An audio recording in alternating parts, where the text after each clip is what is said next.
நம்ம கிச்சனில் இன்றைக்கி ஒரு சூப்பரான ஒரு ரெசிபி தான் பண்ண போகிறோம். என்னன்னு கேட்டிங்கன்னா, இன்ஸ்டண்ட்டாக ஒரு ஊறுகாய் பண்ண போகிறோம். ஊறுகாய்னாலே எல்லாருக்குமே ரொம்ப பிடிக்கும்.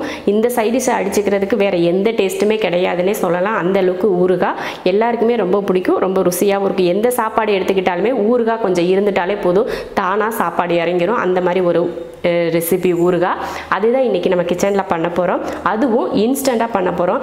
இந்த ஊறுகாய்க்கு வந்து ஒரு வாரம் ஊற வைக்கிறது, 3 நாள் ஊற வைக்கிறது, இல்லை அதை உப்பு போட்டு 2-3 நாள் ஊற வச்சு அப்புறம் தான் ஊறுகாய் செய்யணும் அப்படின்ற மாதிரிலாம் இல்லாமல் இன்ஸ்டண்ட்டாக இன்றைக்கி நம்ம கிச்சனில் ஊறுகாய் பண்ண போகிறோம். வாங்க அது எப்படி பண்ணலாம் அப்படிங்கிறத பார்க்கலாம். ஒரு இட்லி பாத்திரம் வச்சு ஒரு செம்பு அளவுக்கு தண்ணி ஊற்றிக்கலாம். நம்ம இட்லி வேக வைக்கிறதுக்கு எப்படி தண்ணி ஊற்றுவோமோ அது போல தான். இப்போ இதுக்கு மேலே இட்லி தட்டு வச்சிடலாம். லெமன் வச்சுக்கலாம். நான் வந்து 1/4 கிலோ லெமனில் தான் ஊறுகாய் பண்ண போகிறேன். உங்களுக்கு வந்து இதில் அதிகம் பண்ணணும் அப்படின்னுச்சுன்னா நீங்கள் அதிகமாக கூட எடுத்துக்கலாம். ஸ்டவ் ஆன் பண்ணியாச்சு. இது ஆவியில் ஒரு 10 நிமிஷம் மட்டும் வேக வச்சுக்கிட்டா போதும். கரெக்டாக டைம் வச்சுக்கோங்க. ஒரு 10 நிமிஷம் வேகட்டும். இப்போ மூடி வச்சிடலாம். 10 நிமிஷம் வேக வச்சு எடுத்தாச்சு. பாருங்கள், நல்லா அமுந்தி பாருங்கள், சாறு கூட வெளியில் வர ஆரம்பிச்சிருக்கு. ஒன்று வந்து இங்கே பாருங்கள் வெளியில் வந்திருக்கு. அவ்வளோதான். இதை ஆறட்டும், நம்ம கட் பண்ணிவிட்டு தாளிச்சிக்கலாம். இப்போ ஆறிடுச்சு, எடுத்து கட் பண்ணிக்கலாம். எடுத்துகிட்டு இப்போ இதை சின்னதாக கட் பண்ணி எடுத்துக்கலாம். இந்த மாதிரி கட் பண்ணுறப்போ உள்ளே இருக்க சதையெல்லாம் வெளியில் வரதா செய்யும். அதனால் ஒன்றும் இல்லை, நம்ம ஊற வச்சு செய்கிற ஊறுகாயில் கூட சதை இப்படி தான் ஊறிடுச்சுன்னா வெளியில் வரும். அதனால் ஒன்றும் இல்லை, இது போலயே சின்னதாக வெட்டிக்கோங்க. ஃபஸ்ட்டு வெந்தயம் கடுகெல்லாம் வறுத்துக்கலாம். 1/4 ஸ்பூன் வெந்தயம் சேர்த்துக்கிறேன்.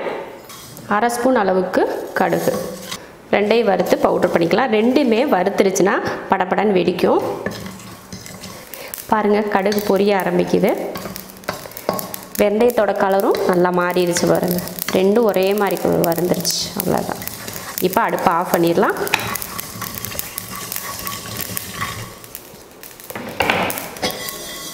இதை ஆற வச்சுட்டு பவுட்ரு பண்ணிடலாம். பாருங்கள், வெந்தயமும் கடுகையும் பவுட்ரு பண்ணிட்டோம். இப்போ தாளிச்சிக்கலாம். இப்போ ஸ்டவ் ஆன் பண்ணிடலாம். ஊறுகாய் தாளிக்கிறது வந்து நல்லெண்ணெயில் தான் தாளிக்கணும். அப்போ தான் ஊறுகாய் ரொம்ப நாளைக்கு கெட்டு போகாமலும் இருக்கும், ருசியாகவும் இருக்கும். இப்போ எண்ணெய் ஊற்றிக்கலாம். நல்லெண்ணெய். நம்ம குழம்பு கரண்டியில் 2 கரண்டி எண்ணெய் ஊற்றிருக்கேன். ஊறுகாய்க்கு வந்து எண்ணெய் மேலே மிதங்குற அளவுக்கு தான் இருக்கணும். தாளிக்கிறதுக்கு பார்த்தீங்கன்னா வெறும் கடுகு மட்டும்தான் போட்டு தாளிக்கணும். அது கூட உளுந்து சேர்த்துக்கக்கூடாது, வெறும் கடுகு மட்டும்தான் போடணும். இப்போ போட்டுக்கலாம். கடுகு ஒரு 1/2 ஸ்பூன் அளவுக்கு கடுகு சேர்த்துக்கிறேன்.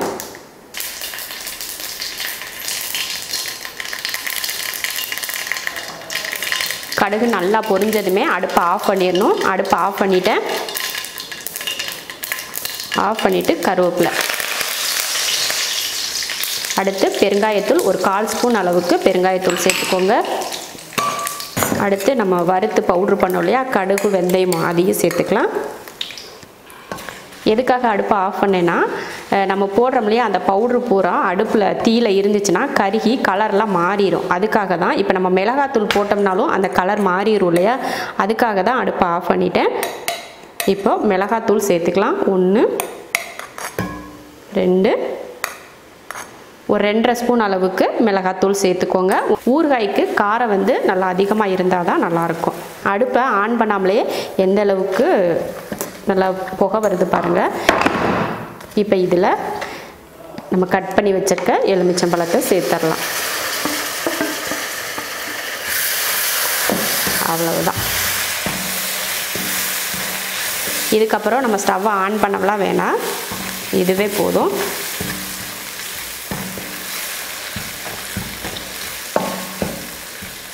அப்புறம் உப்பு போட்டுக்கலாம்.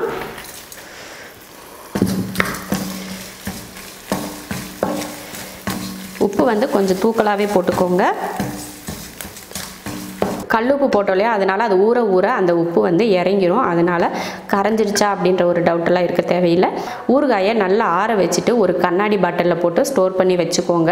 அப்போ வந்து இது கெட்டு போகாமல் இருக்கும், அந்த கலரும் மாறாமல் அப்படியே இருக்கும். அதே போல் ஈரமாக இருக்கிற ஸ்பூனை வந்து எப்பயுமே ஊறுகாயில் போடக்கூடாது. அதே மாதிரி நம்ம ஊறுகாய் போடுற பாத்திரம் வந்து ஈரமாகவே இருக்கக்கூடாது. நல்லா காய வச்சு அதுக்கப்புறம் தான் எடுத்து போடணும். இதே போல் ஊறுகாய் நீங்களும் செஞ்சு பார்த்துட்டு இன்ஸ்டண்ட்டாக செஞ்சு பார்த்துருங்க. 10 நிமிஷம் போதும் இந்த ஊறுகாய் பண்ணுறதுக்கு. செஞ்சு பார்த்துட்டு பிடிச்சிருந்தா லைக் பண்ணிவிட்டு ஷேர் பண்ணிவிட்டு கமெண்ட் பண்ணுங்கள்.